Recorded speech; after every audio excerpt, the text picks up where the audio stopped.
Hochoya sampo pagyo trashiapa tuche tempe trile yarnoda pelge drolor zampe ze parache palden lame shabla solvade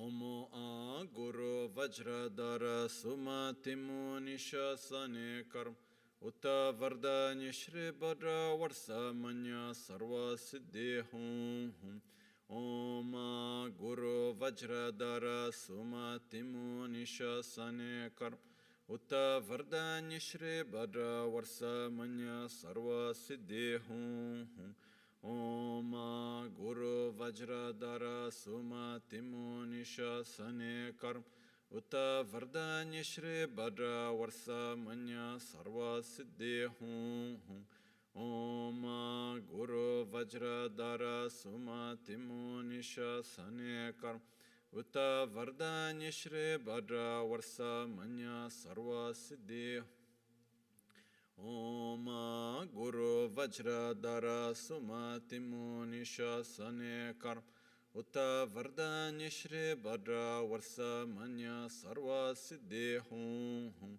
Om Guru Vajradhara Sumatimu Nishasane Karm Utta Vardhani Shri Bhadra Varsa Manya Sarva Siddhi Hum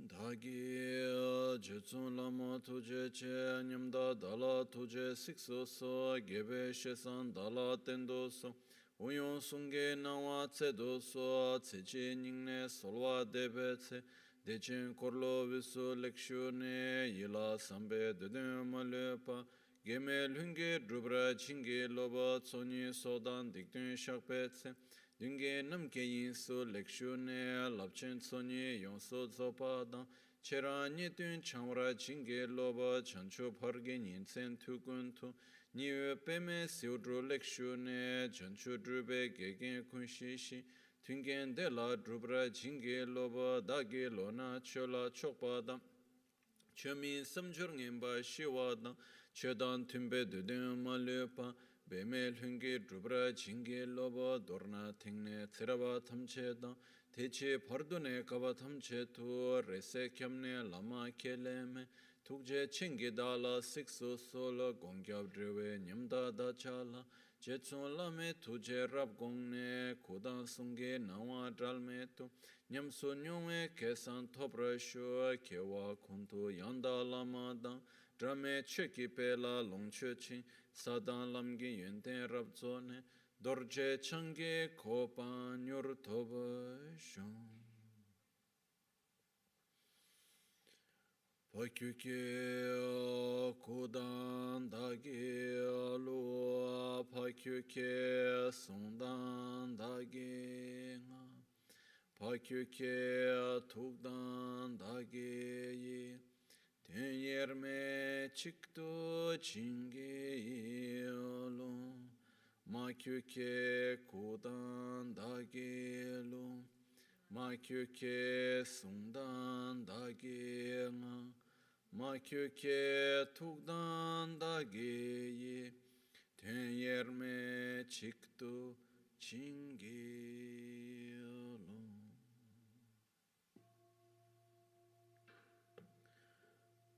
Om Muni Muni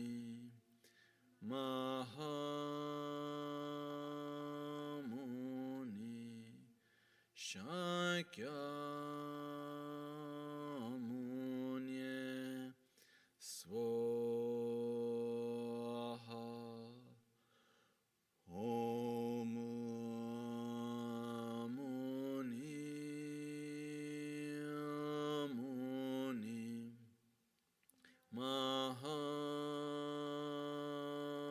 Mahamuni Shakya Munye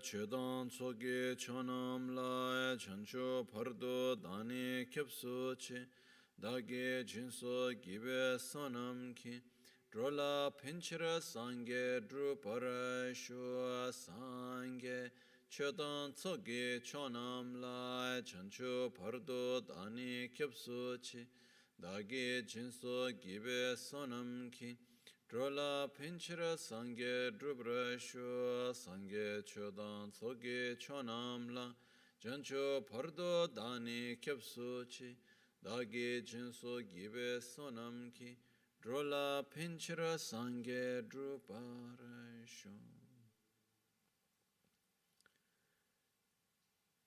In the Buddha, Dharma, and Sangha, I take refuge in enlightenment. Through the practice of generosity and the other perfections, may I obtain Buddhahood for the benefit of all sentient beings.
Buonasera. Good evening.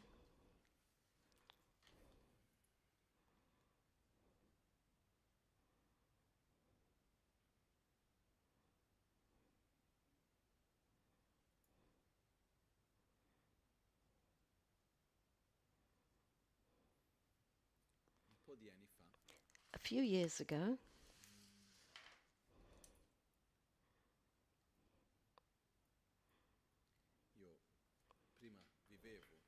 I used to live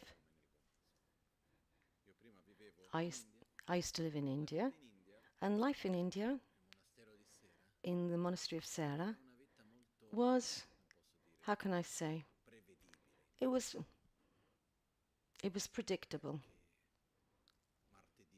Tuesday, there was the day of, it was so-called free day. You could go to the market, clean your room, wash your clothes. Sacrosanct for everybody. You couldn't do anything Tuesday. The other days were in which early in the morning you went to the puja, then 5:30 to 7, and then there was the period of breakfast, then memorization, then there was the debate session until 11, and then 11:30 lunch, and there was the siesta. And everybody in South India goes to sleep after lunch. At 2 or 3 o'clock, there were lessons until 5 o'clock, 5:30 dinner, and in the evening, debating session until 9. Every now and again, those who wanted it could continue the debating session.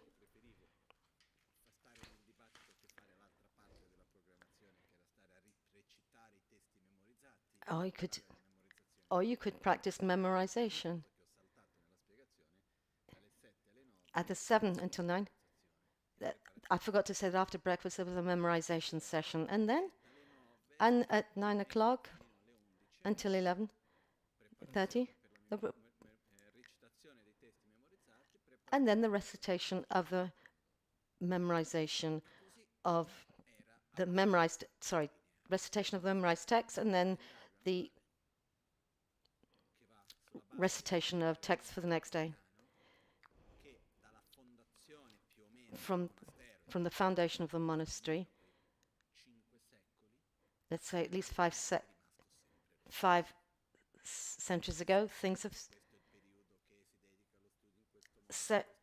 have remained the same in the monastery for at least 5 centuries. And there's a certain regularity in all this, routine. Let's say it was predictable.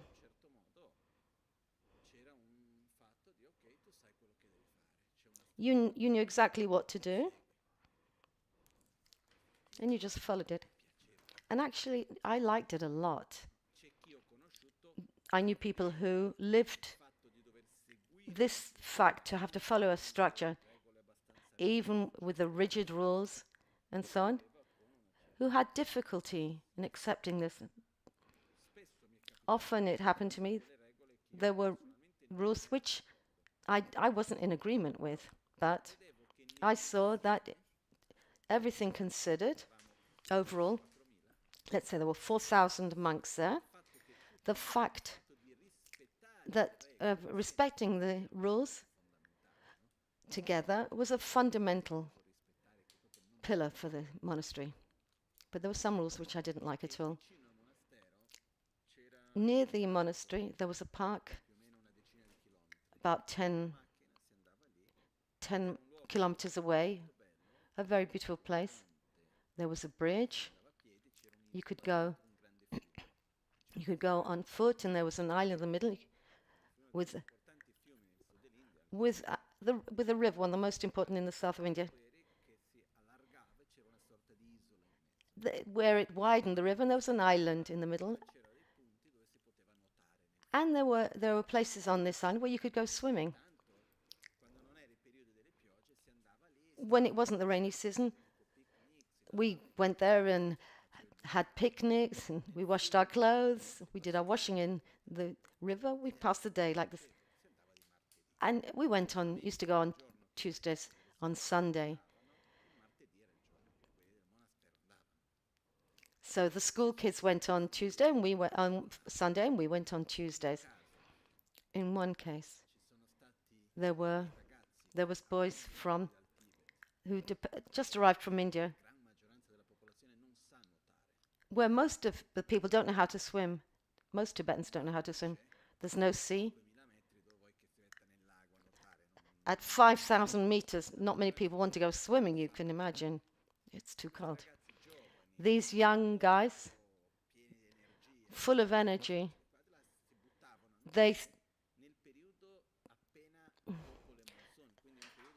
threw themselves into the water just after the monsoon period. And they jumped into the most dangerous part of the river, and 5 of them died. And there was a group, some young. And then there was another group of monks who went on a Sunday to make fun of the girls at the river, the schoolgirls at the river. And then the head of the school came to the monastery, came to the abbot to complain about the behavior of the boys, said, you must do something about it. The conclusion is that in these 2 events, it was prohibited to go to the island.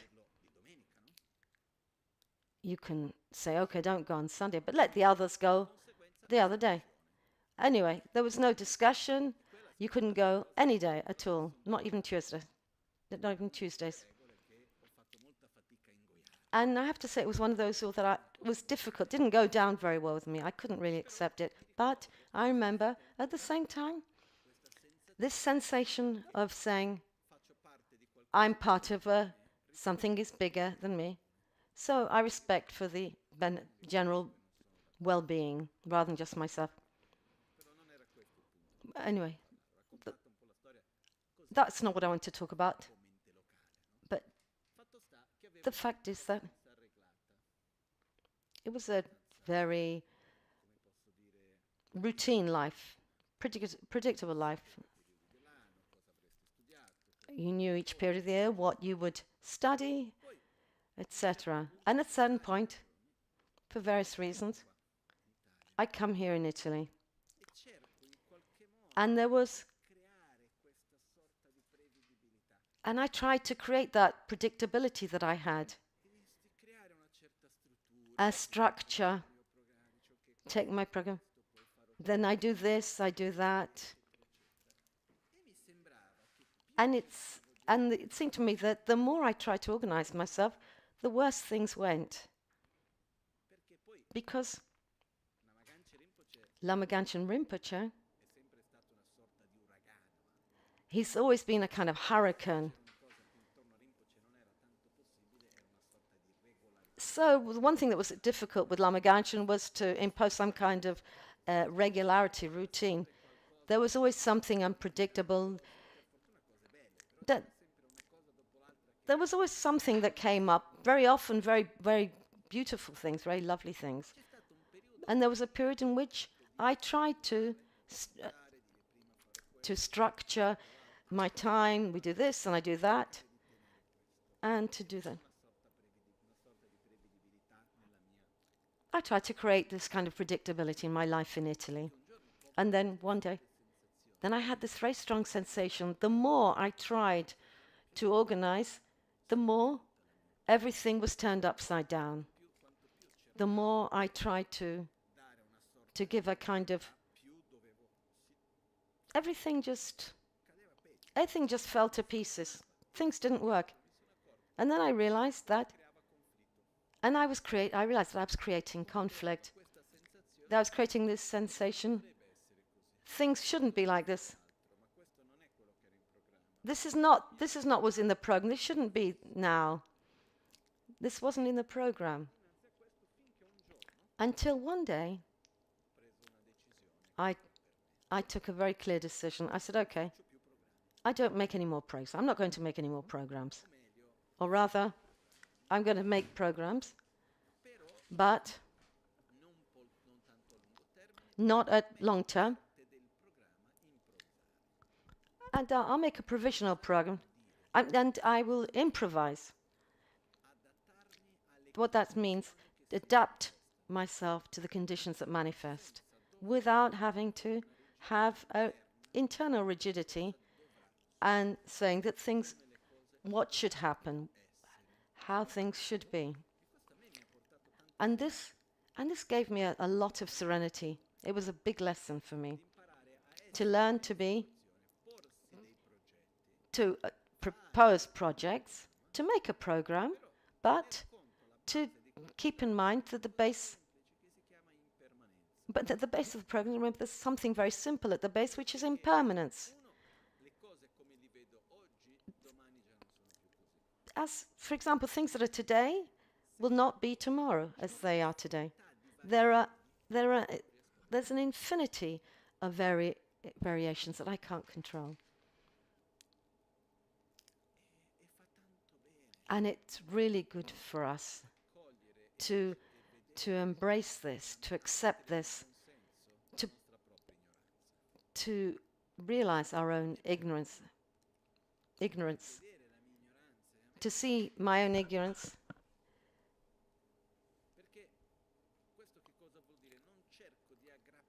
What does that mean? I don't grasp at something that I know. I don't have the awareness of what will happen.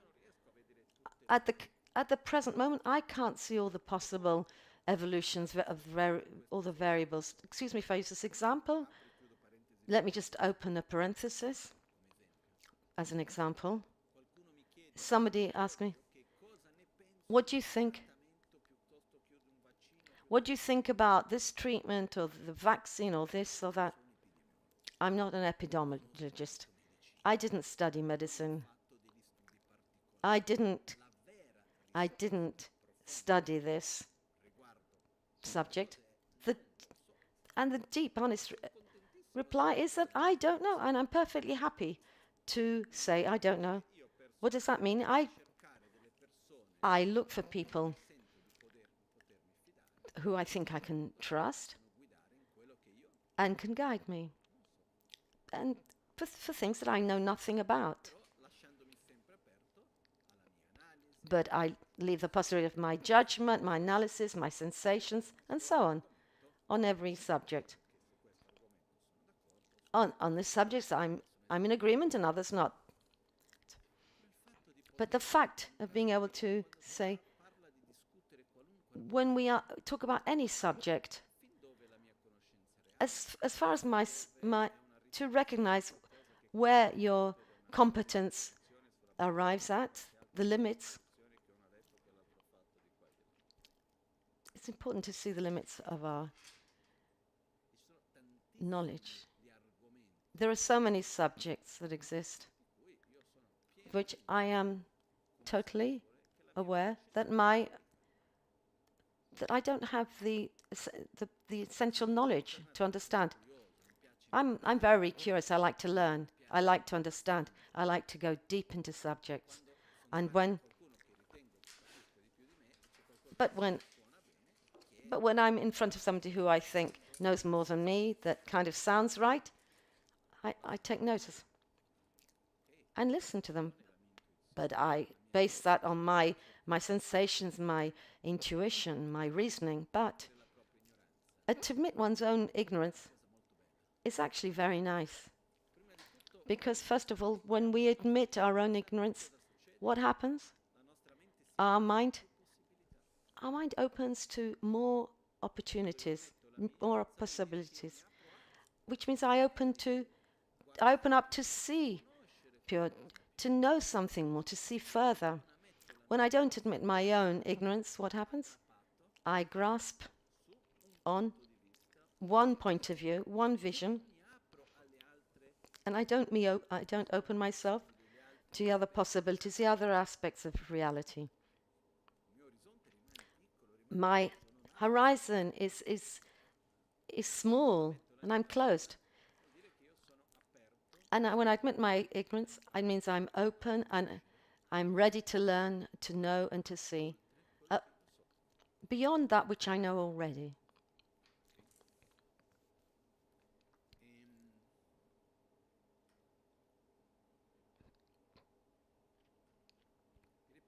Anyway, I'll repeat. One of the nicest things is to admit your own ignorance, to see until where you arrive with your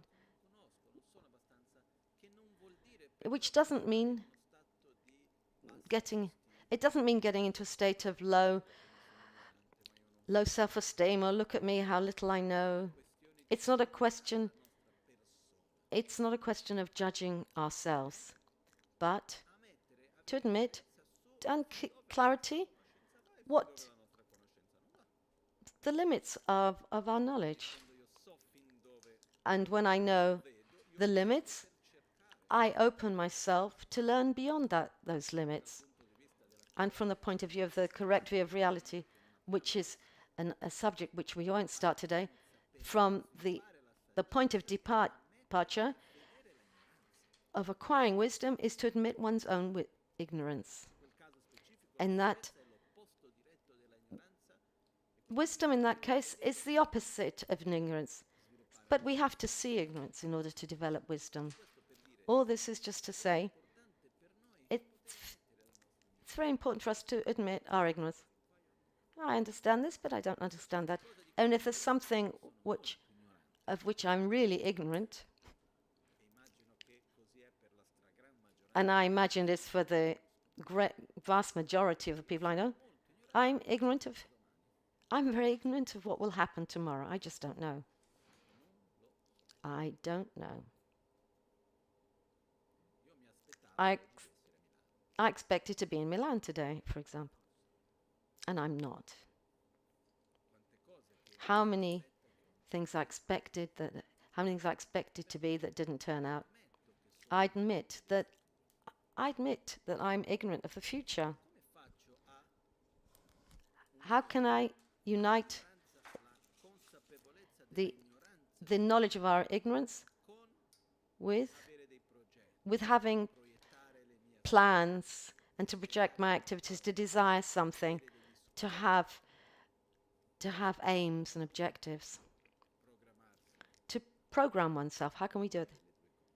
How can I reconcile these two things? First of all, And the base of this admission,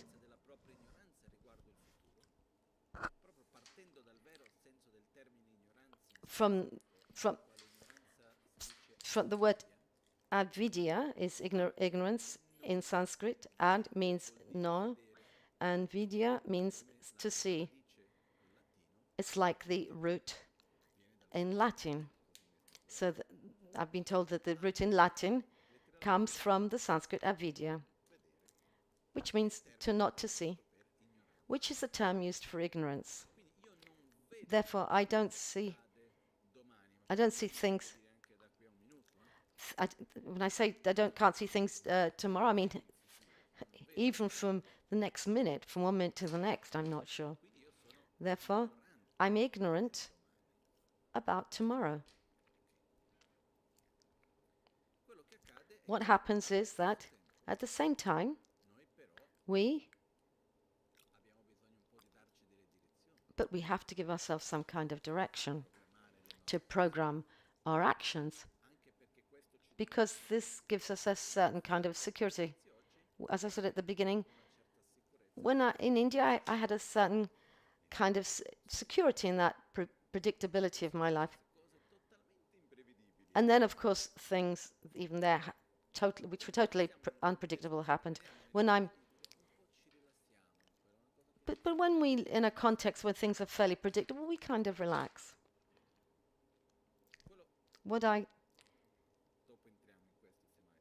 Maybe we'll look at this later. But the fact is, we project as if we project what we expect and how things should be. We develop desires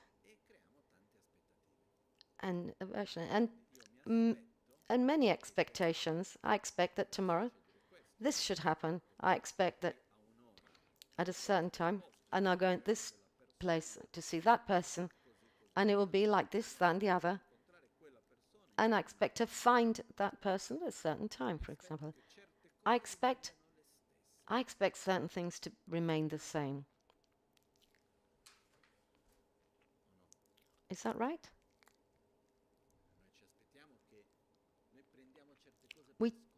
We take some things for granted. Certain things in our society, micro and macro, from the family, from work, to the nation, on an international base level. We expect everything to remain the same. The same thing, the same for our body. We expect our body to remain more or less the same. But what happens? Unpredictability. Situations.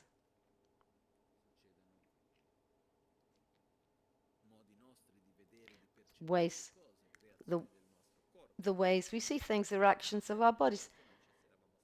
Things happened that we didn't expect to happen. At this point, what is really important is to have this awareness of our ignorance about the future, which brings us not to be attached at our own idealized image of how things should be in the future. Okay? Because we have an enormous, let me repeat, enormous, strong, deep attachment to the generalized image of how things should be according to us, reality. I mean, how people near to us should behave,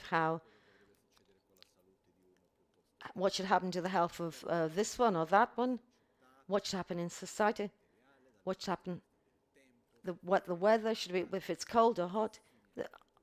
So many aspects of life.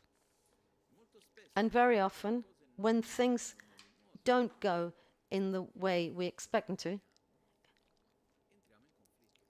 we become into conflict. Why did this happen? Why is this like this and like that? It should be like this. And we're upset about this. We become upset. And there's a particular aspect What do we do when something happens that we didn't go as we expected to? Do we say, oh, it's okay, oh, I'll just do my best? Or do we look for a reason for it not being like we expect it being? Why? And what I've seen is that very often we look for the why.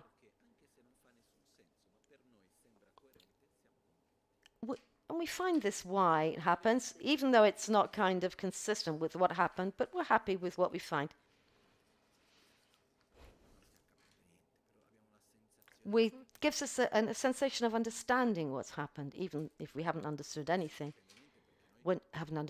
Because very often we see a very, very small part of a great complex situation. And here, this brings me to another aspect that I was reflecting on. Yesterday, I was thinking about, I'd never looked at in this light. In the years, I've developed, let's say, in some way,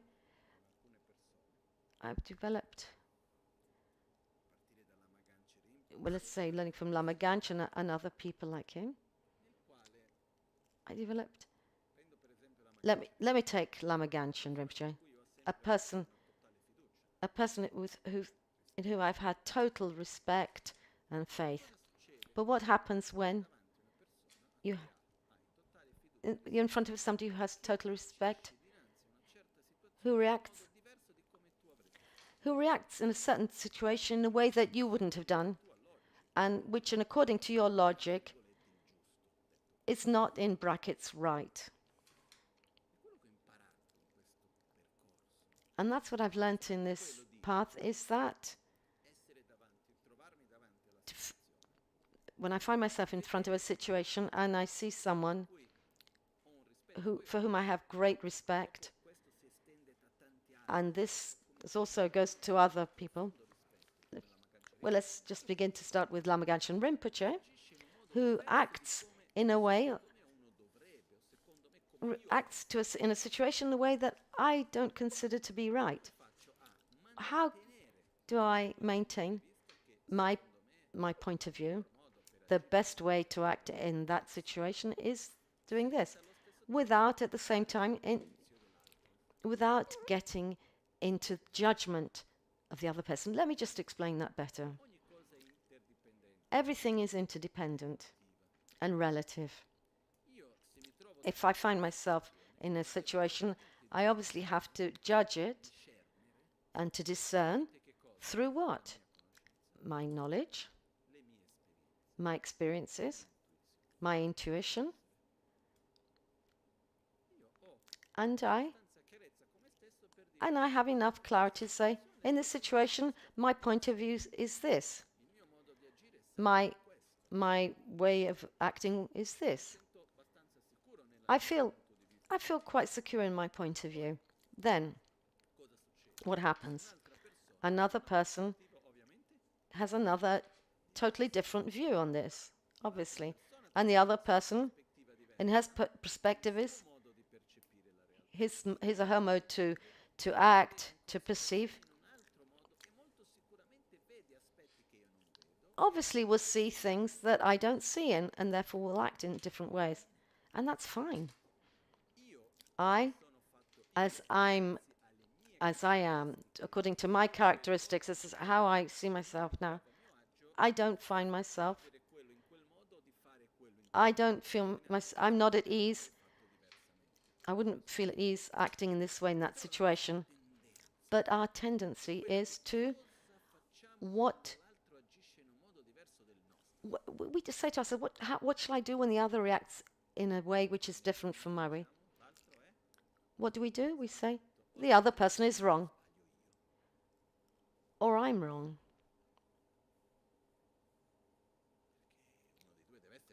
Well, somebody must be wrong. And that's not how it is. In the sense that I don't I haven't got the clarity for your motivation, your awareness and why you do something. I can't know it either. Lama Gangchen Rinpoche, one of the persons, I tried at the beginning to understand him. And in general, I maybe generally I had a kind of lower middle level of perception of the other. I generally thought I could understand people more or less. But one person who was absolutely impossible to work out was Lama Gangchen Rinpoche. Lama Gangchen Rinpoche. He had such a different... He had a totally different way of perceiving and reacting to reality from anybody else I knew. And at the beginning I thought his behavior was absurd. Years later, it made sense, and it was right. Things I'd said, well, no, it can't be like that, and then reflecting and looking at it deeply, looking again, getting rid of my attachment, I saw that he was right. But what's important for us to understand, because I have my way of acting according to my knowledge, my experiences, intuition, everything that of which it makes me. And you do the same. And it's not said, and it's not right that my view is wrong, your view is right, and vice versa. The fact of not opposing the other and and not using the different way of acting as a basis for judgment, and maintaining your own point of view and your own consistency, it's something which I had to learn in these years. And for me, I think it's been very important, because it's not only with my masters, some of my masters, in so many circumstances, how you react in a situation is the result of your being, your experience, everything which composes you. And I would react in a different way, but that's not a reason for putting myself against you and saying that you're wrong. Everything that we do brings results in one way or another. There's nothing which brings 100% positive results or negative results. Life is very complex. The interaction between choices is so complex, even if very often we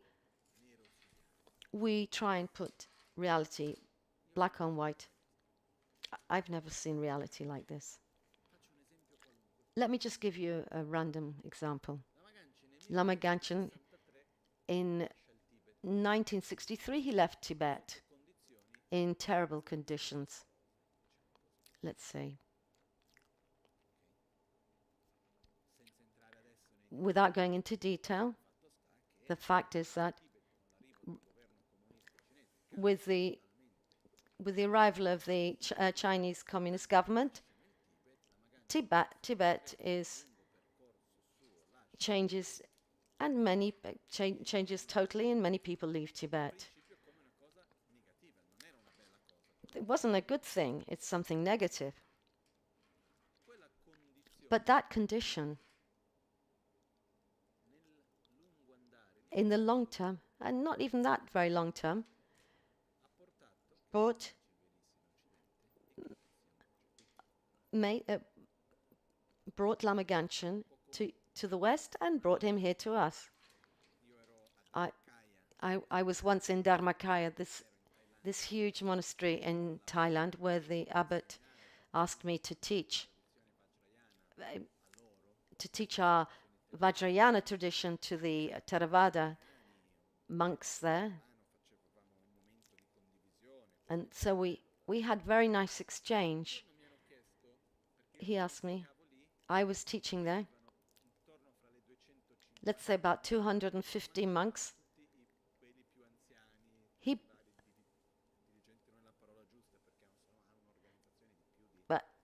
He sent all the elder monks, the various people in charge of all the sections. It's a very well organized, huge monastery there. And once one of them asked me, according to you, why is Tibetan Buddhism, why is it more popular in the West, more widespread in the West, more than the Theravada tradition? And I was thinking about this. I could have said so many things to compare this aspect of the Vajrayana tradition, of the Theravada tradition. But it could have been right, but that wasn't the point. That wasn't the point. But who brought Tibetan Buddhism to the West? Who was it? The best of the Tibetan masters. We've had visits in the West from the past. Trichan Rinpoche, Som Rinpoche, Gerarachin, Lama Yeshe. And I'm talking about the generation before Lama Gangchen Rinpoche, but they were masters, including Lama Gangchen. I'm talking about the Gelugpa Lama Gangchen, Geshe Tsopa, so many masters, illustrious masters in the Kagyu tradition. And then Kalu Rinpoche, for example. They didn't send the newly ordained monk, the newly the first one, Geshe Lampe Tseng, came in the first years. Why? Why did the best of the masters come to the West? Because the Tibetans. This is my interpretation. I could be wrong. Because the Tibetan community was in exile, in very difficult situation. They were very poor and not much perspective for the future, and therefore they tried to find conditions and places where the tradition would thrive and survive. When they could get out of India, there was a chance to survive, for the tradition to flourish. In the Theravada tradition, what happened? In Thailand, for example, it's a reality. The tradition is very stable. I mean, how could the Dharmakaya send the vice abbot to Europe when he's got at least 4,500 people waiting for him? And then when they organized these meditation sessions,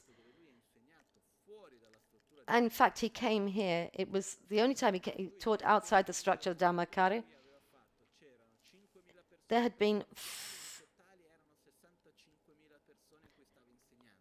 he was teaching to 65 before coming here. He taught to 65,000 people, and he'd been teaching to teachers from the public school system. How could he possibly come here and teach? I mean, he would send the new graduates. Nothing against them, but how come so many of us? Well, in fact, many of us were attracted to Tibetan Buddhism by the person, not just the Tibetan Buddhism. The veracity of the veracity of what was behind it, the person. If somebody talks about love, but doesn't transmit love, it doesn't say anything to me. If somebody talks to me about the correct view of reality, or about concentration or generosity, but doesn't live it himself, it doesn't come to me. If somebody doesn't have the necessary quantity of positive energy, so-called merits, to communicate to others, these beings, these really realized how beings, these high masters, they're because of them that Tibetan Buddhism spread so widely. Not because the Tibetans were cleverer than the Thais in spreading the Buddhism. Let's just say what would happen if everything had remained in Tibet. Let's say Trichan Rinpoche, for example, was the tutor of the Dalai Lama. He was responsible for thousands of people. He had so many responsibilities. He would never have come to the West. If they hadn't left Tibet, they would never have come to the West. If Lama Gangchen had stayed in Tibet,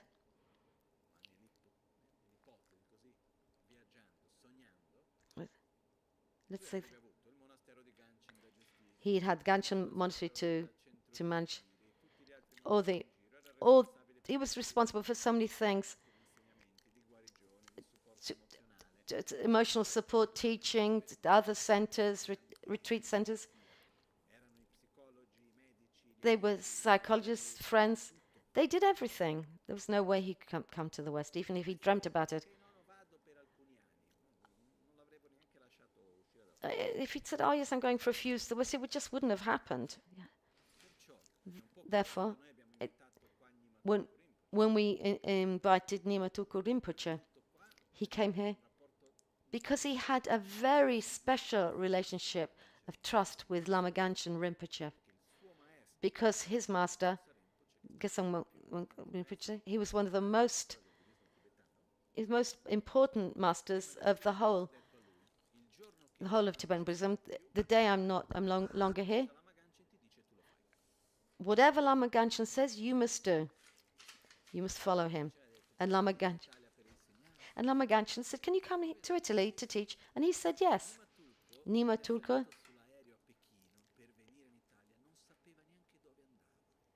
when he got on the plane at Peking, he didn't even know where he was going. He had no idea he was going to Europe. He had absolutely no idea. He just left out of pure faith in Lama Gangchen and his own master. He did everything that was requested of him without leaving half a day free. And he went back. And he had to go back because he had 15,000 monks, 1,500 monks who were waiting for him. And I asked him to come back when we inaugurate the temple. He's such an important person, and he still writes me messages. "Ciao, how are you? Can you come back? Everything that I can do for you, I will." What I want to say is that what happened in Tibet wasn't easy, pleasant for those who lived it. I'm talking about the period when the communist government arrived and everything was turned upside down in Tibet. It wasn't a pleasant, easy process. And I'm not saying there were no negative effects. There were. Certainly. I don't want to justify anything that happened. But a fact is that if we're here today, it's also because of that event. Where I want to get to is that very often how things interact, one thing which is in its one thing which seems negative, but it's in complex. Interdependence can bring something positive. Something which is positive can bring negative effects. Life is like this. Life is very complex. The interdependence in which we live is very complex. And it's beautiful to be ignorant of all this. At least, let's repeat the phrase. It's beautiful to be aware of your own ignorance. And if you manage to see this complex interdependence, it's the most wonderful thing. But to be aware that my ignorance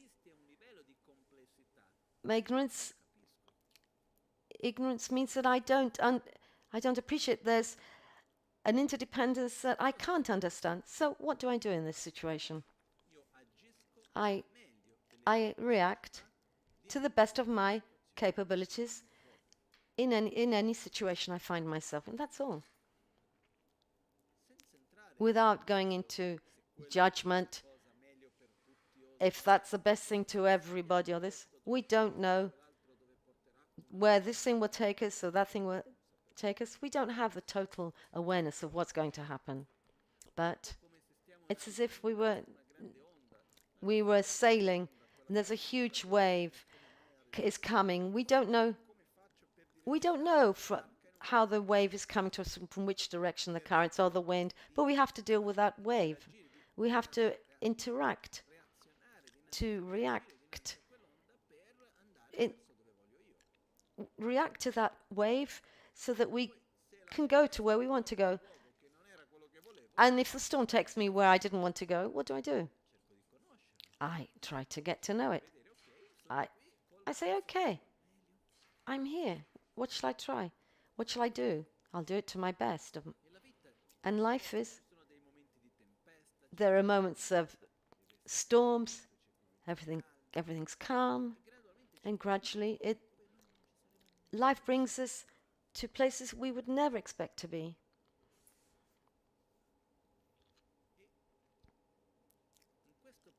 In this process, I'm still trying. I'm quite happy. I can be a lot better, but I'm seeing predictability not in that which happens, rather in the resources I have to confront these changing conditions. I try to be as predictable as possible with myself. Or rather, I know in this situation I shall maintain this consistency. I'll be consistent in this way. I want to be able to have faith in myself and my resources, in the way I am, in my values and my principles and my capabilities. And this includes also adapting myself to changing conditions. I don't know if that's clear. Therefore, I know we like to have certainties in life. The only certainty we have is, concrete, real certainty is, it's a bit like at the beginning of the pandemic, somebody said, well, and he came to me, and I don't know why he was expecting me to know, and he said to me, well, when will it end? And I said, well, how do I know? What the hell do I know? Anything I say to you, it's just based on my imagination, what I've heard.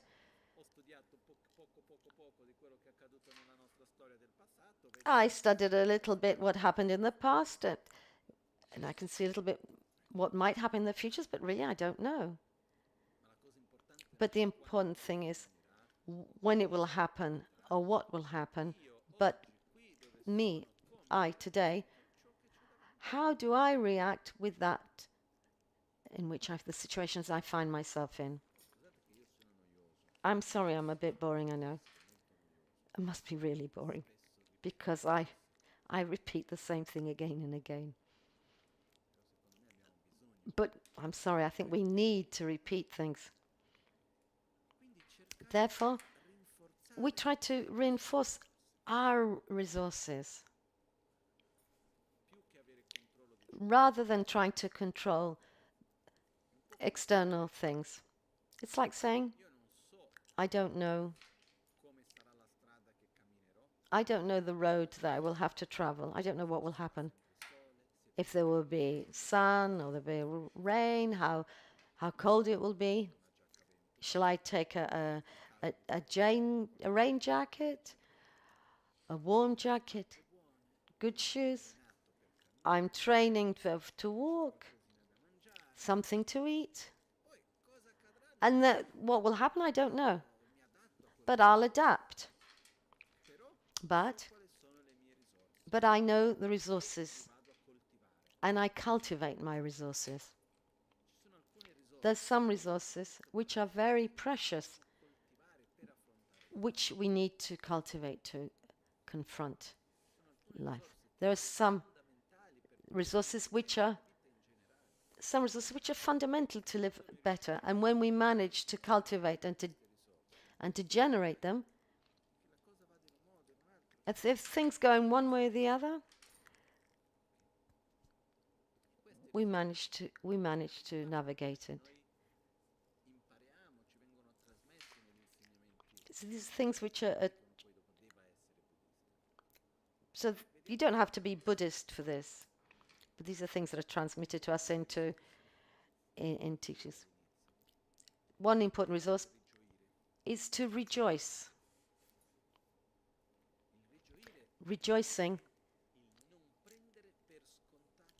means not taking things for granted, beautiful things we have for granted, the resources that we have, positive aspects of our life, the favorable conditions we have.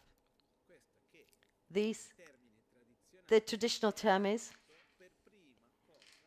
first thing, in the text it says, we have to recognize the preciousness of the human rebirth. Not to take for granted the positive things, and to be able to say, oh, how wonderful.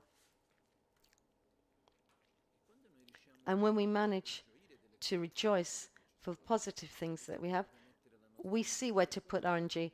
That gives us the basis for joy and to go ahead and to live well. So an important resource is the awareness of the positive aspects of our life and the joy we experience for this, which doesn't mean we have to be kind of spaced out and not see the difficult aspects.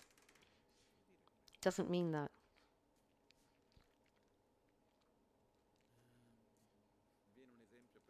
There's I have an example in my head, but I prefer to give you another one.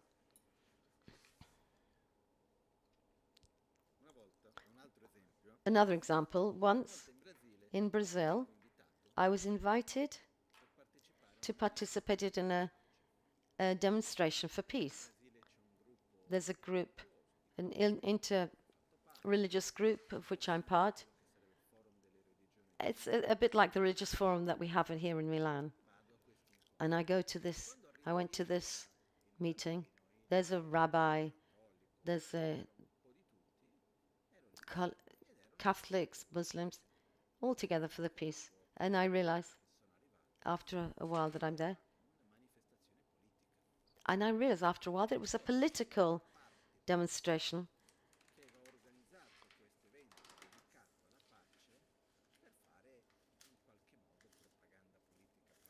Where some people had used this event to promote their own political aims. And I felt very ill at ease. I'm not here to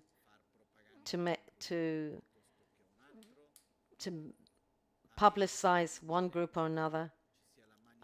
I don't like the manipulation of peace.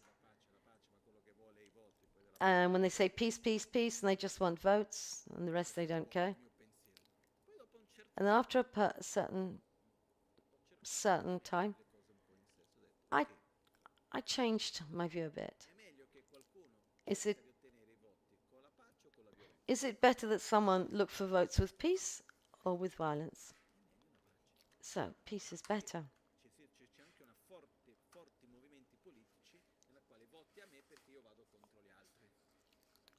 There's a strong political component that vote for me. There's sometimes, because the opposite would be to say vote for me and not for the others. But if somebody's looking for votes saying vote for us because we believe in peace, because peace is this, that, and the other, is it wrong what the person's saying about peace? But they're using this for their own interests. That's true. But one thing doesn't negate the other. One thing's got nothing to do with the other. The fact that the person is using peace using peace for his own interest doesn't negate the fact that he's making a very logical.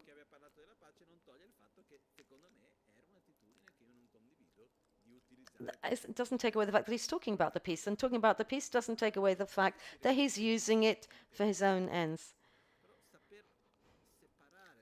To be able to separate things is important.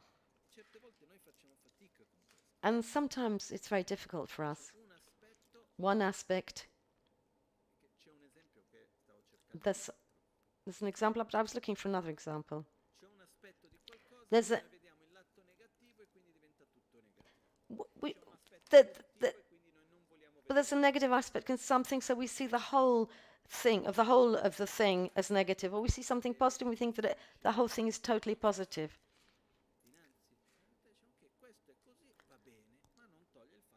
So instead we say this is okay, but which doesn't take away the fact that this other part is less okay. I don't know if that's clear.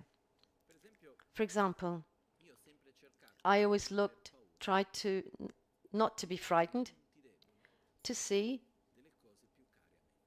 the weaknesses of things that were very precious to me. People near me, my tradition, the teachings I follow, the techniques of meditation, the tradition I belong to, and so on. It's wonderful and important to be open to criticism and to see the weak points that you can improve. There's nothing wrong with that. I think criticism is very important. To be open to criticism without fear, without taking away our own stability. It's important because that means if somebody criticizes me and shows me an aspect of myself that I wasn't aware of, thank you. But doesn't take away other positive aspects. I don't know if it's clear what I'm trying to say. I have to arrive at the conclusion, which is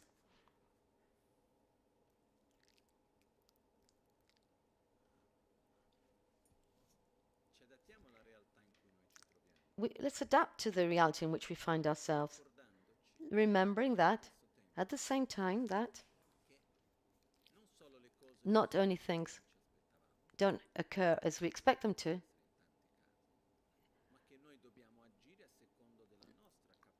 but we must react according to our own capabilities and be open to improve without judging the others and saying they should act differently. I don't know if that's clear. But this is true for so many things. People near us, relatives, animals, friends, people with whom we share, beings with whom we share our lives, we have this tendency, we tend to see that which is impermanent as permanent.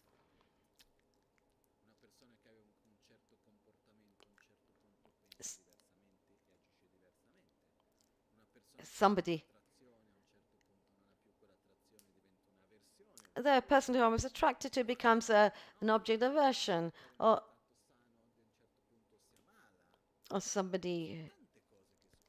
somebody who was very healthy becomes sick. We live certain situations one way and then we live them in another way. So many things change.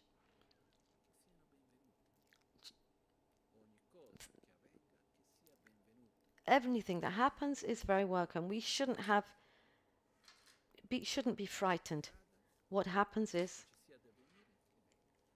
let it all happen. That which is going to happen, and I will have the resources to confront any situation without remaining attached to how things should be. Oh, but I wanted things to be like this. What does that mean? I want it to be like this. Who am I? Who am I to say, I want it to be like this and it happens? I project. I don't know what will happen, which it's okay to project, even though I don't know what's going to happen.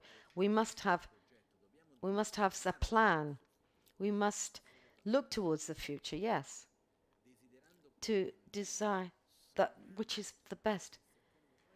But dreaming of the best solution, but then as we go along, we adapt to the conditions that we find ourselves in as they arise. Without having attachment of when and how things should happen. Lama Gangchen taught me so much. Rinpoche. Lama Gangchen Rinpoche, he had such high objectives.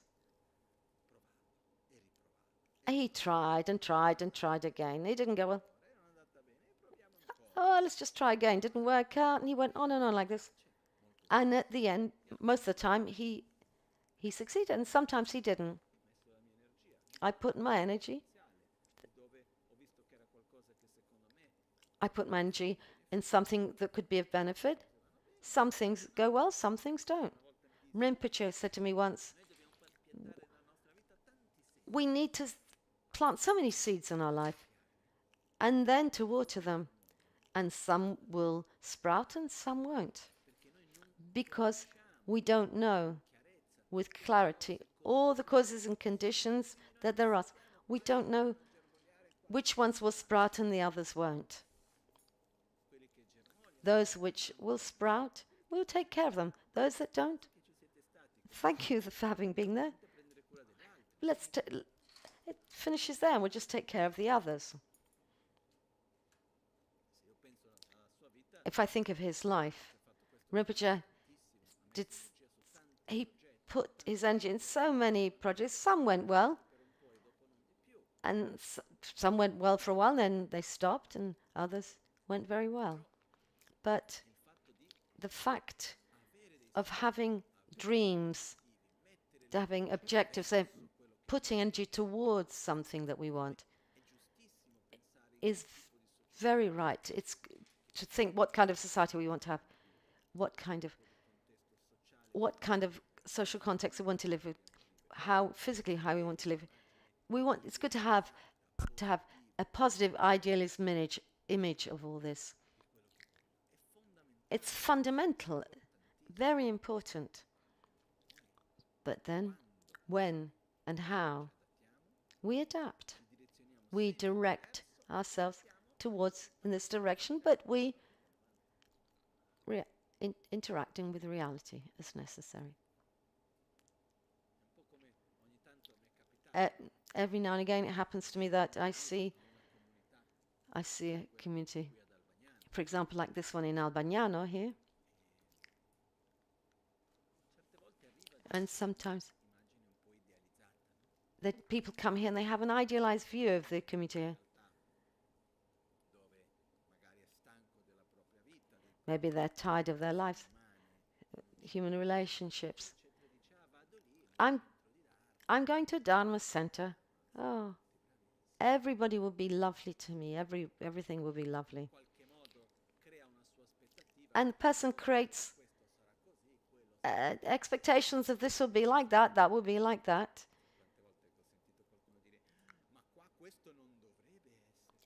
Do you know how many times I've heard people say, you know, this shouldn't be like this here? And I said, well, why?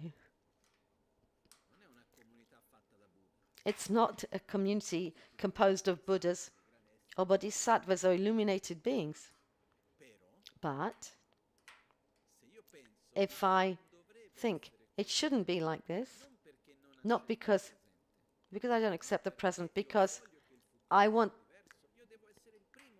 if I want the future to be better than it is now, I should be the first to act in such a way to make that future possible, because we're here to construct the community together. Therefore, if we believe and we act according to that which we want, yes, in that way we will create our community. But we come here and we expect that everything is already perfect. At that point, it doesn't work out. Therefore, to have an objective is very important, and to dream is fundamental. To act in a consistent way with your dreams is very important. At the same time, we adapt to the reality that presents itself with the awareness of our ignorance of the future, about the future. When somebody near us gets sick, we get upset. We don't like it. If somebody we're very, very fond of, what should we do? First, we need to accept it, and not to struggle against the, but to put energy in a positive solution, and to live every moment present, and to navigate well, and to live the situation as well as possible, without the expectation that reality be as we think it should be. I don't know if that's clear.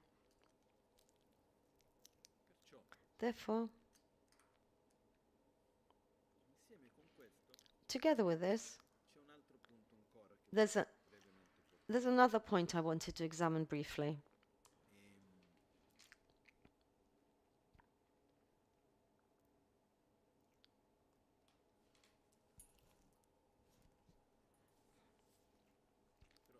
But before that,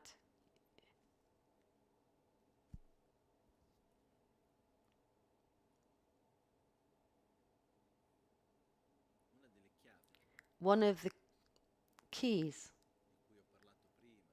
that I spoke of before, the resources that we have to confront any situations, amongst which rejoicing,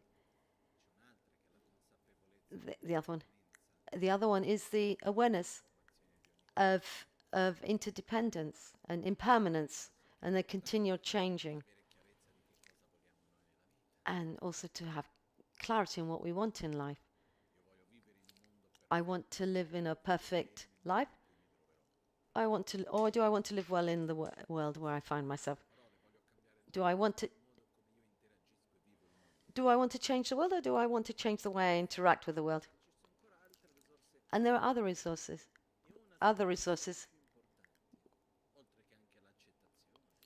Acceptance is very important. Being generous. These are all very important resources that we can cultivate. But there's one in particular, is the awareness of interdependence, of which we are part. The awareness of interdependence brings us to the awareness that we live in a relative reality, to a state where we have humility in front of any situation, of every person,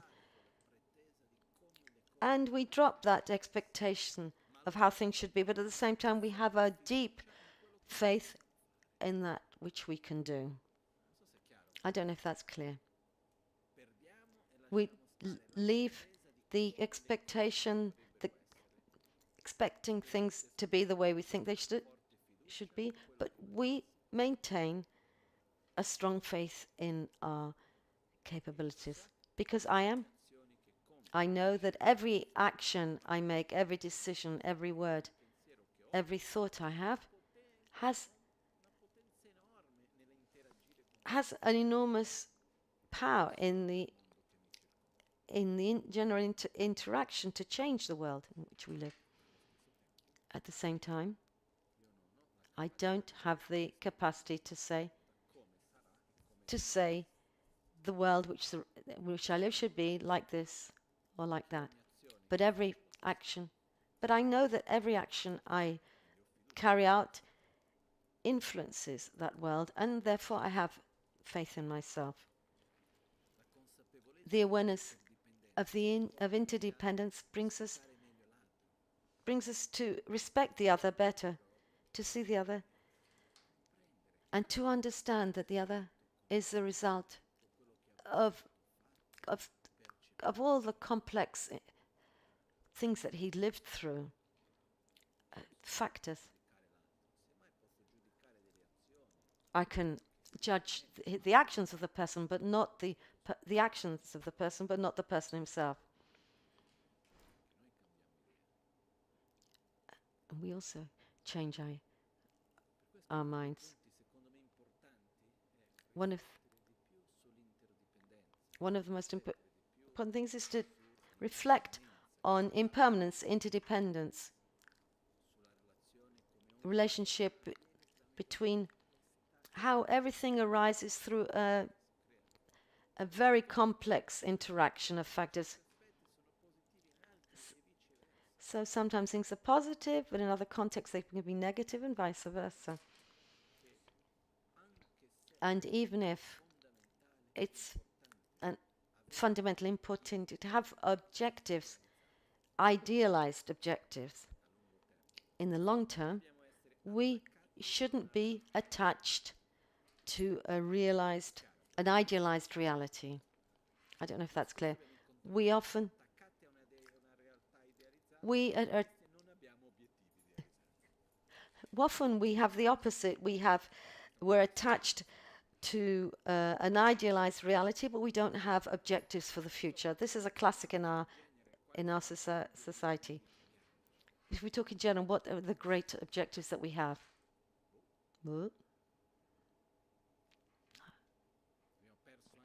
We've lost even the aspect of at least in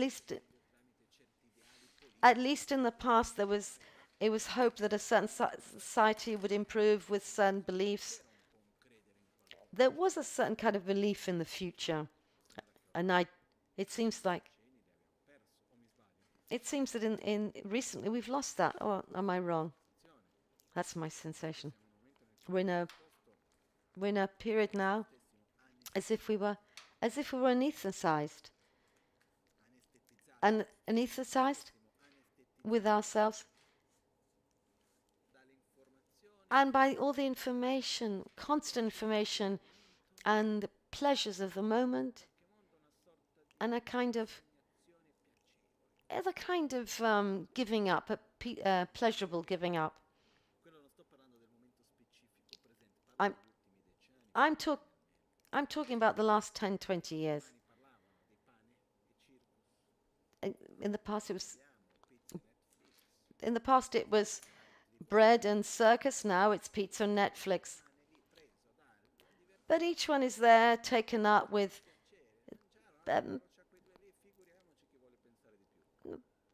pleasures and Netflix. And who's going to think about anything further? I don't know if that's clear. Maybe some of us do, but many, many people don't. It's important to transcend this, because it's only when we have idealized objectives, important high objectives, almost impossible, and for which we give our life, which doesn't mean dying for. That means investing every moment of every day in that idea. When I give my life for the Dharma, I dedicate my daily life to Dharma too. When I give my life for something, I dedicate my actions, my thoughts of every day and resources to that. And it becomes fundamental for us to have objectives, to dream.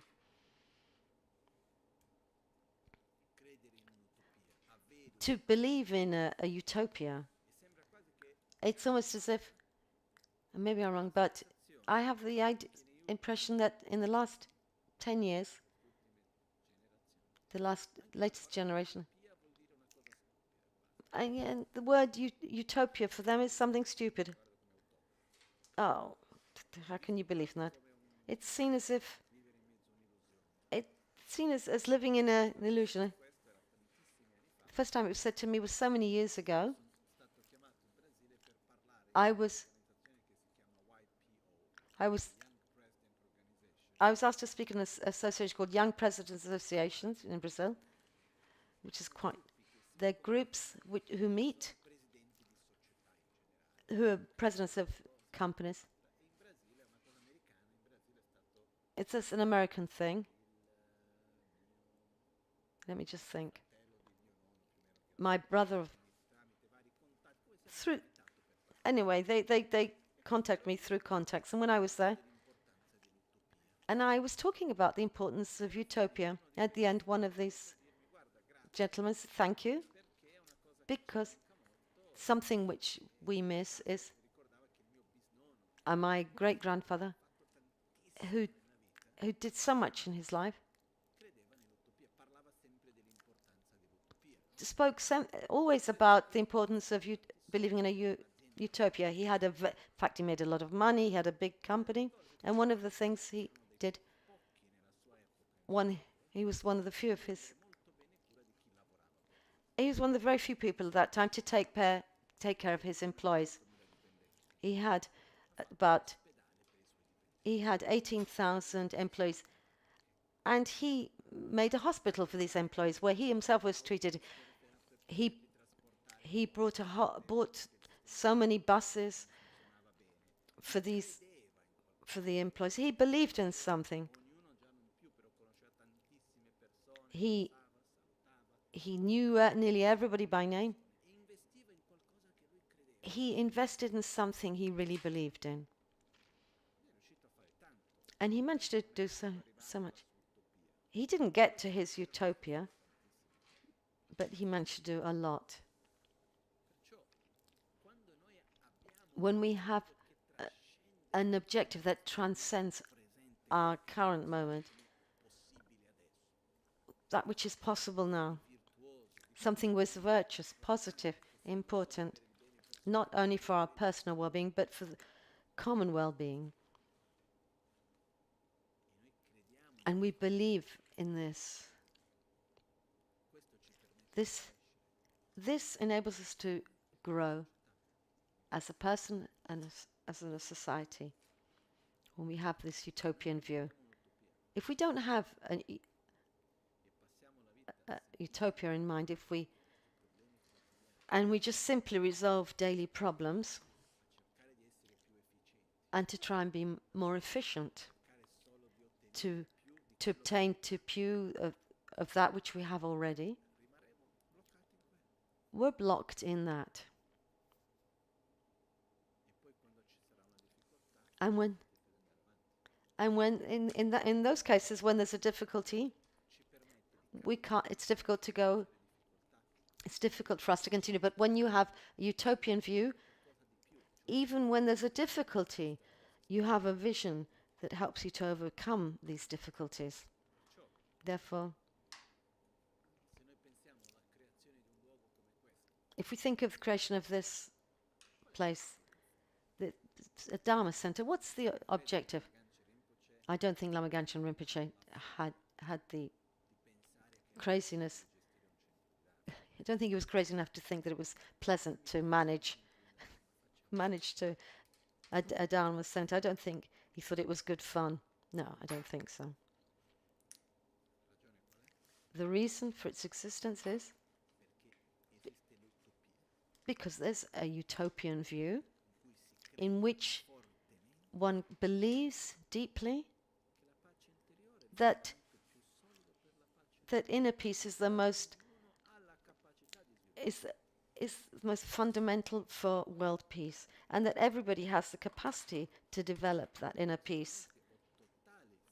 I have total faith that everyone I encounter has the potential and the capacity to develop a state of peace, of stability, gratitude, joy, which transcends so-called defilements, and to reach nirvana. I believe deeply in this. And this happens through Dharma, which transcends Buddhism. This is the utopian view I have, to which I dedicate my life. So this utopia you see in the person. So if I can be in harmony and peace regardless of whom I'm with, and if I have peace in myself because I have my own personal utopia, and I believe I can reach it. Well, some might say it's a higher objective. Call it what you would, but if you to believe in something which transcends the current moment, let's say nearly utopian, if we don't want to say utopian, but I believe, I have faith, and as I have faith in myself, I have faith in everyone I meet, without having the expectation that the other accomplishes this in a certain time and as I expect. We interact in a certain way. The results will be according to the causes created. As I said many times, when we had these recent teachings of Lojong, I've repeated many times, we're not in a hurry to arrive. No hurry whatsoever. No hurry to arrive. But there's so much. But we are in a rush to get on the right path. I can't wait until tomorrow to put my feet in the right direction. Today, where I am, I have to react. I have to act in accordance with that which is available to me and which is within my reach. My question is, I have this utopian objective for me, for the society. Today where I'm, the context in which I find myself. What can I do? Which is, how can I say,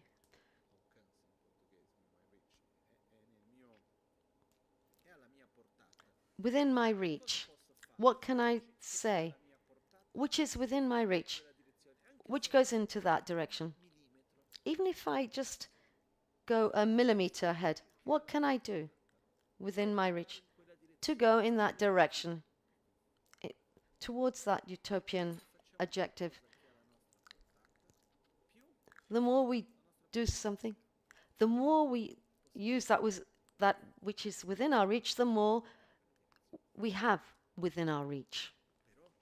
But our utopian objective, but should go beyond just having a comfortable life with lots of pleasures.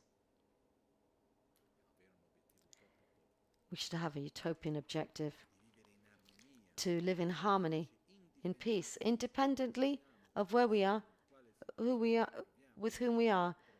A deep harmony, inner deep peace, which as a result sustains and enables a peace in society in general. Sometimes it gives me I have the impression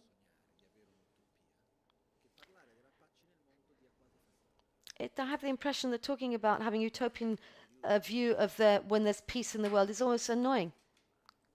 We used to talk about it, but it's kind of out of fashion now. Peace in the world, come on. Well, who believes in that? It's possible. Seems like talking about somebody who talks about world peace is somebody who's a bit wrong in the head. The world is made up of conflicts, wars, personal, egoistical interests. What are you talking about peace for?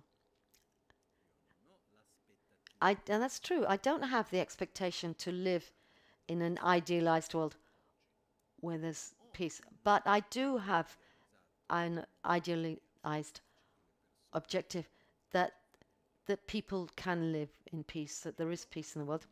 And I will walk in that direction.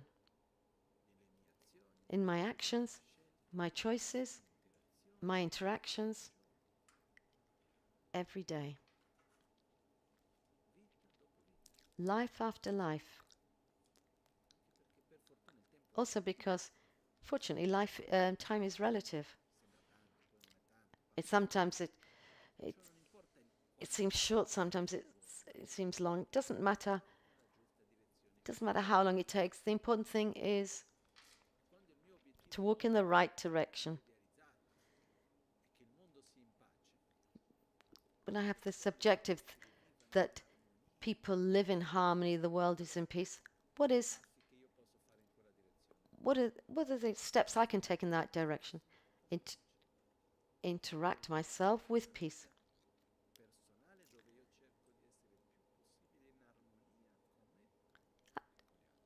Where I'm at peace with myself, in harmony with myself and with the others.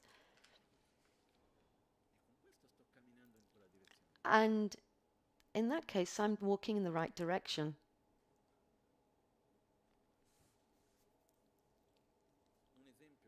One example, a metaphor which came to mind a few years ago, which I was in an interreligious encounter in Venezuela in 96, I believe, more or less those years, with Lama Gangchen Rinpoche. Very beautiful place in Caracas. Place in the mountains with houses built like this. And there was this encounter, so many people, this meeting.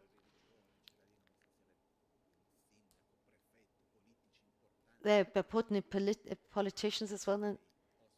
And Lama Gangchen was one of the guests. Who was invited by the president of Venezuela at the time. And we went together. And Lama Gangchen, as he often did, said, okay, now you talk. And I found myself with all these people, so with VIPs, with very high positions, much higher than me. And at a certain point, I found myself talking about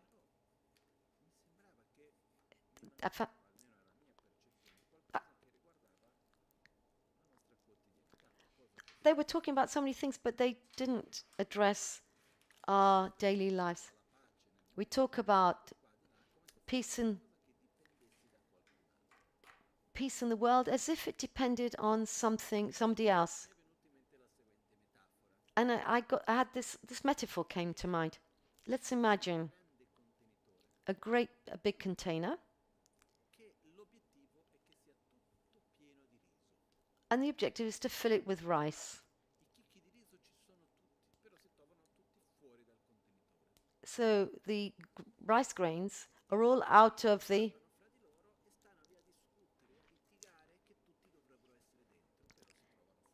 And the rice grains argue amongst themselves, and they're outside the container. And they're all saying, we shouldn't be in here. We should be inside the container.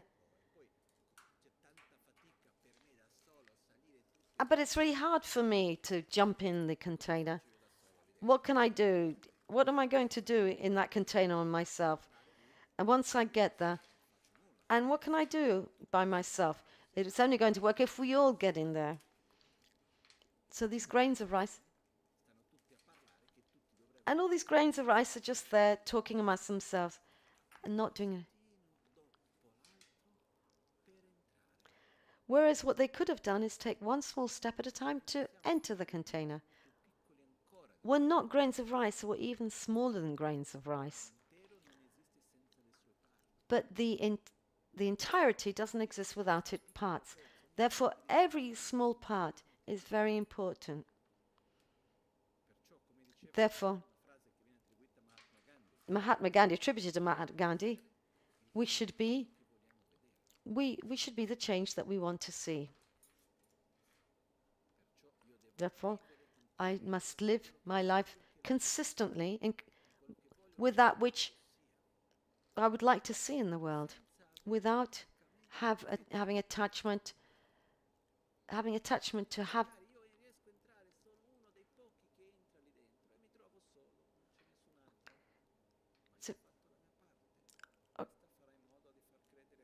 Even if I do it myself and there's nobody else, I've done my part. We go into that space until finally it is filled up. When we have this utopia, when we have this idealized image, accepting the conditions that we have at the same time, without idealizing the world or how things should be. In other words, to have a utopian view without being attached to a utopian world. Is that clear, what I'm saying? In other words, to have an idealized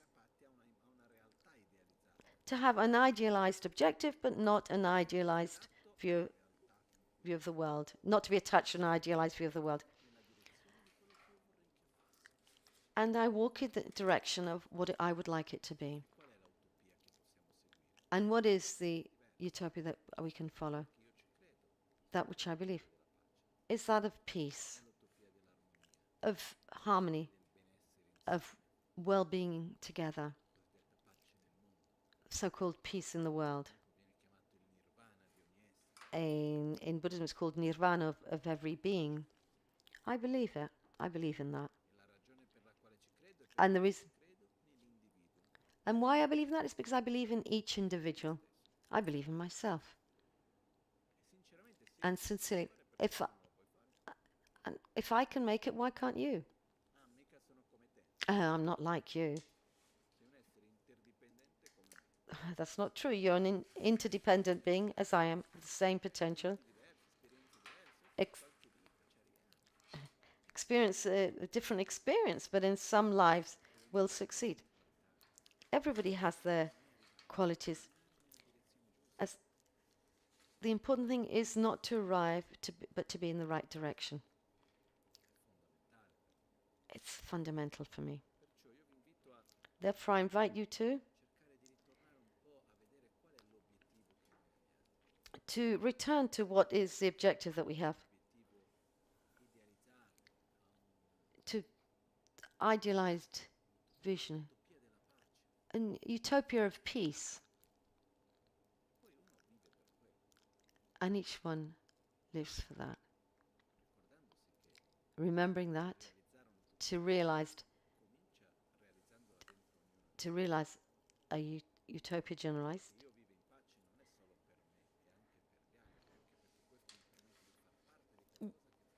We have to realize that in ourselves, but also for others, and remembering that we're part of a whole. Let's try to reflect on this, to get out of our need to focus on our daily problems. We have to resolve many things, this, that, and the other. Also for me, if I allowed myself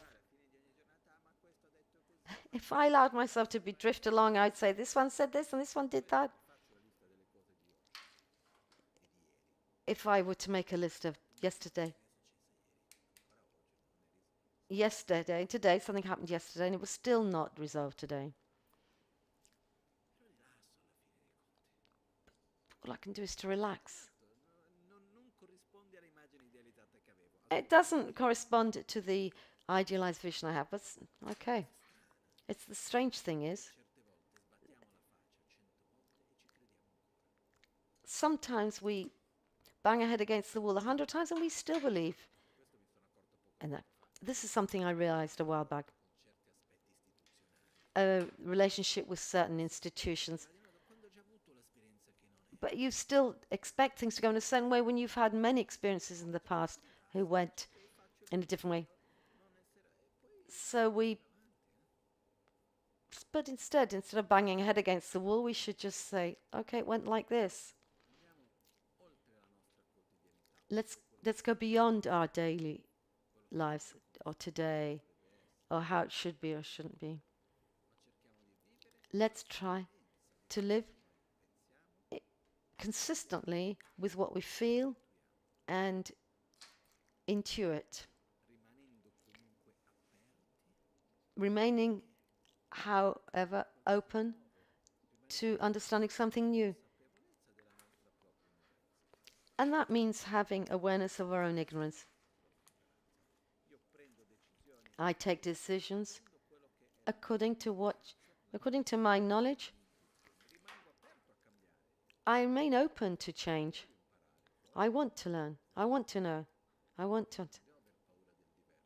I shouldn't be afraid of anything new and different. Okay?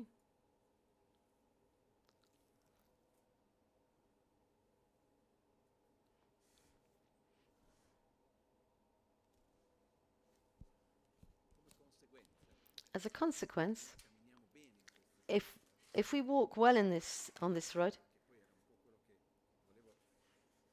there's something. Okay, there's something I wanted to confront Oggi, to look at today, but obviously I'm not going to. To see if we're walking in the right direction. In very few words. How can I know if I'm walking in the right direction?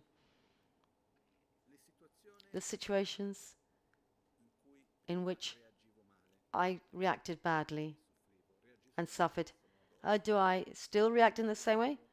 Or do I manage to live them with fewer tensions, less unease, less suffering?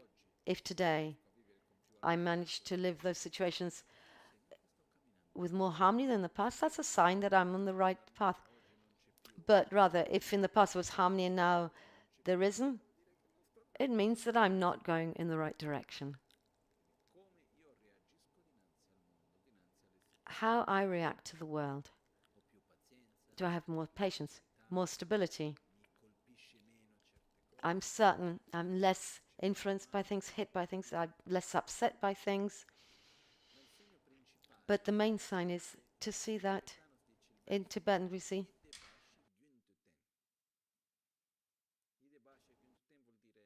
means I manage to maintain an inner state of joy, of peace. My inner state of balance, of satisfaction, of peace. The more it's stable, the more it means that I'm walking along the right path. The less I'm influenced.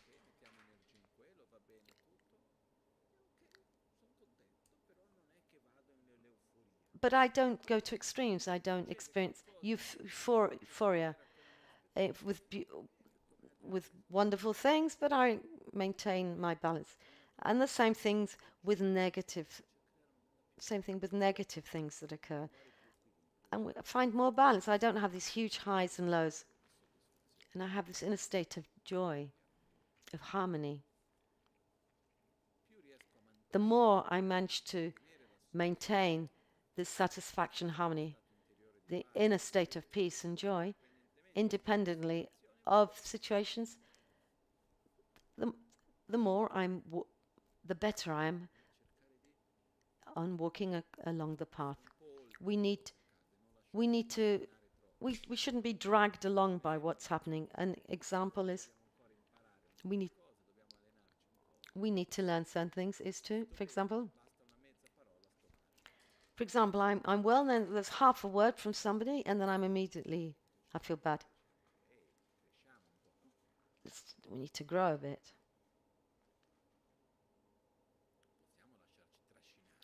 We mustn't let ourselves be dragged along and away from what's most precious, our stability, our peace, our harmony, to the subjective, to be balanced. Whatever happens, we adapt, we resolve, we confront without losing our inner peace, without losing our balance. That's what's important. And one of the things that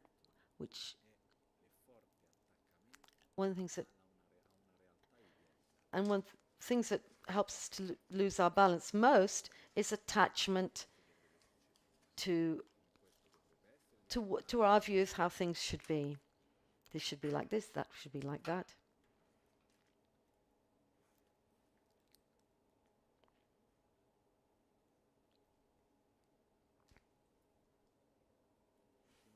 The last thing is, in everything, in all this, one of the most important things is where we put our energy, and consequently,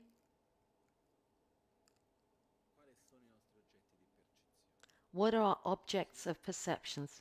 Or rather, what do I see? What do I hear? Where do I go? Who do I meet? What's the information that I receive? This morning I was reading the newspaper. At a certain point I said, the other day, and then I was thinking, well, the other newspapers say the same thing. And I started to read different newspapers. And I found a great difference in information of views in the different newspapers. What we receive, what we perceive it as reality. Therefore, it's important to increase our vision and to realize that it's just one vision, not the reality. Every time there's information that are no good for us,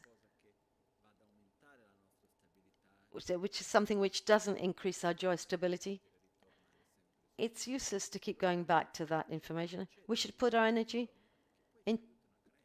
into things which help us to grow and develop. Okay? Therefore, choose what we hear, listen to, what we see, that help us to reflect and to grow.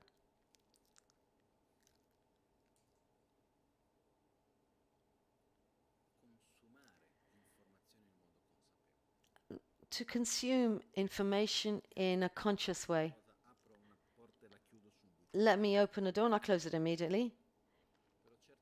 But sometimes I have the sensation that the way we consume information in recent times, I don't know since when, it's quite widespread. It's very passive, in which the reason we consume information is to receive some kind of pleasure. Why do I see a film? Because I want to distract myself.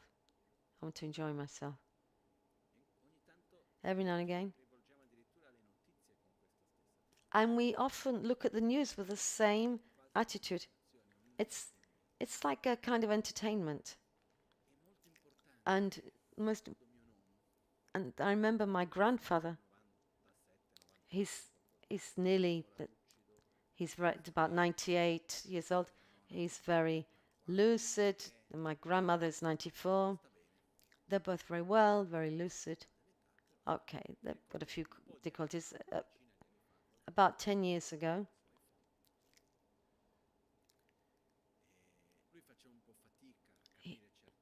He had difficulty understanding some things. And he said to me, do you know why I have this? My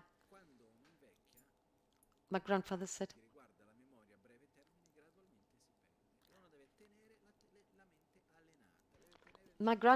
I'm aware that as I'm aging, I'm losing my memory. So we need to train the memory. And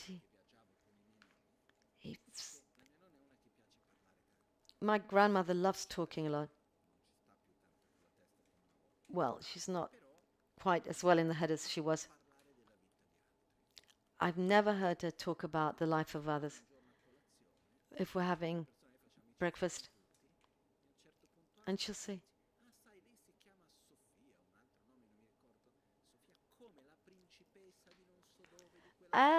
she's called Sophia, like the princess in this story. Lago Maggiore. Lago Maggiore is called this, that, because she talked about historical things. She talked about things that increased knowledge. But there was a time when they didn't.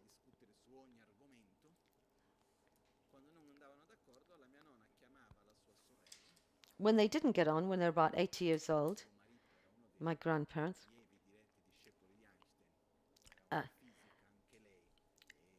so her sister, who was a physicist who was under Einstein,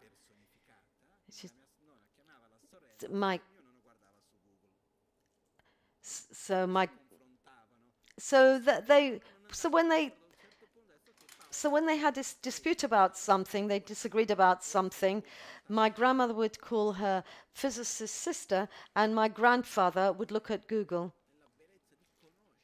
So they had this wonderful desire to learn, to reflect, to use our mind.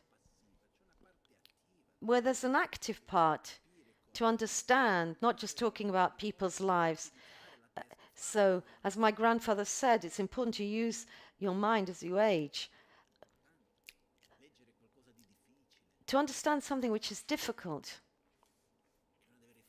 To reflect. Oh, I didn't understand that. Let me read it again. Let me understand. It's important to learn new things. The universe is so wonderful and full of wonderful things. And there we are looking at the newspaper 3 times.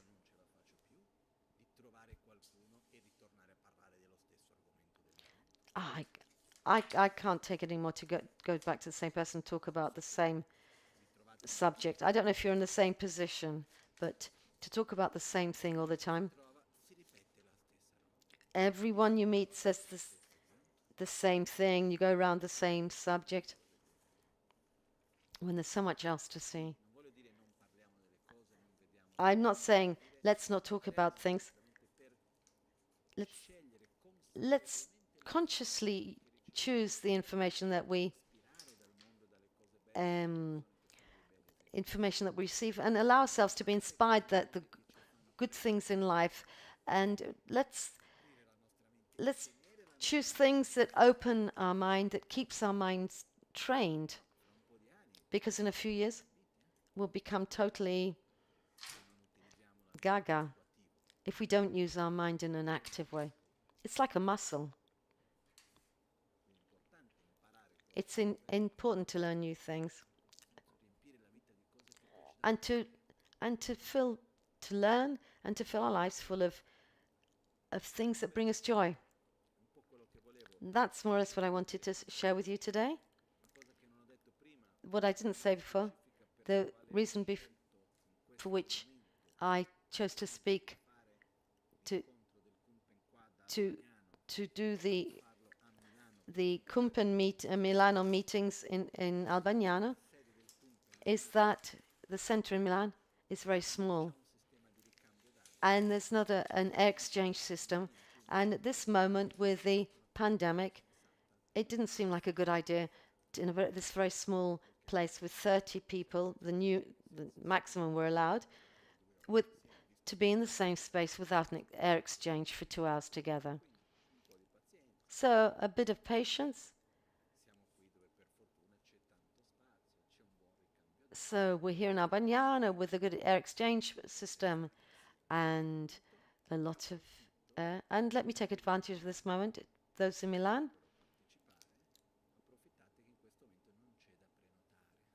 And you can also take advantage of the fact that you don't have to book anymore to go book to attend the Kunpen meetings. Next Wednesday, you don't need to book. You can come. There's plenty of space. Somebody will say, well, it's very far. But I'll tell you that for 20 years, I went from Albagnano to Milan just for the meeting. I might be hungry, I might be a bit tired, but it's fine. It's not the end of the world. I did it thousands of times with a lot of joy. So I invite you to come here. It's an hour and a half to come here, an hour and a half to go back to Milan. You're most welcome to come here. Anyway, there's no need to book it. Thank you very much, and let's make our dedications.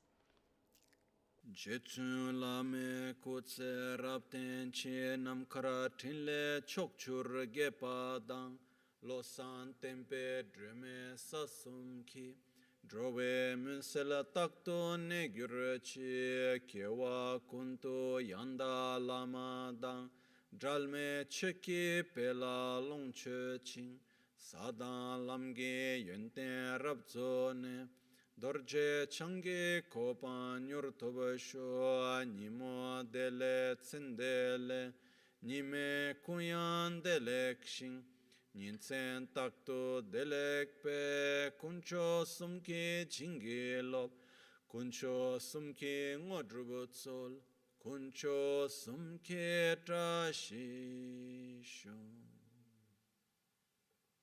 all'alba o al tramonto. At dawn, at dusk, at night or midday, may the three jewels grant us their blessings. May they help us to achieve all realizations and sprinkle the path of our lives with various signs of auspiciousness.